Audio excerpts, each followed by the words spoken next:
দিনের শুরুটা এভাবেই হয়ে যায়। আসসালামু আলাইকুম, সবাই কেমন আছেন?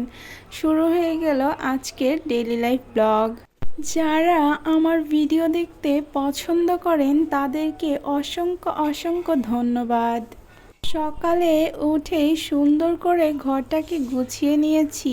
এখানে আমার মেয়ে স্টিকার দিয়ে খেলে পুরো ঘরটাকে একদম নোংরা করে নিয়েছিল, যার কারণে আমি একটু ঝেড়ে দিচ্ছিলাম। যারা চাকরি করে তাদের একদিন ছুটি থাকলেও গৃহিণীদের কোনো ছুটি নেই। প্রতিটা দিনই তাদের কোনো না কোনো কাজের মাধ্যমে দিনটা পার হয়ে যায়। এখানে আমার টিস্যু বক্সে টিস্যুটা শেষ হয়ে গিয়েছিল, তাই ভাবলাম কেন না আবার নতুন করে ফিল আপ করে দেই।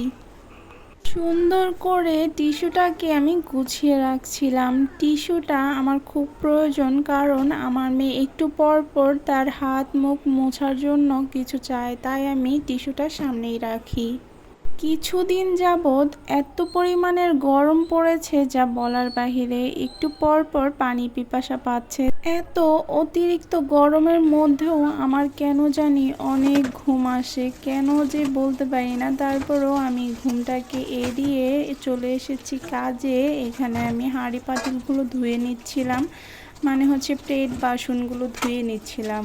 এতটাই গরম পড়েছে যে ফ্রিজে পানি রাখতে রাখতে আমি অতিষ্ঠ হয়ে গিয়েছি। এখানে দেখো, আমি কিন্তু বোতলে পানি ভরে নিচ্ছিলাম ফ্রিজে রাখার জন্য।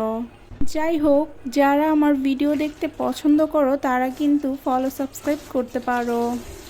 তোমাদের দিনটা কেমন কাটলো জানাতে কিন্তু ভুলো না কমেন্টে। দেখা হচ্ছে নেক্সট ভিডিওতে। আল্লাহ হাফেজ।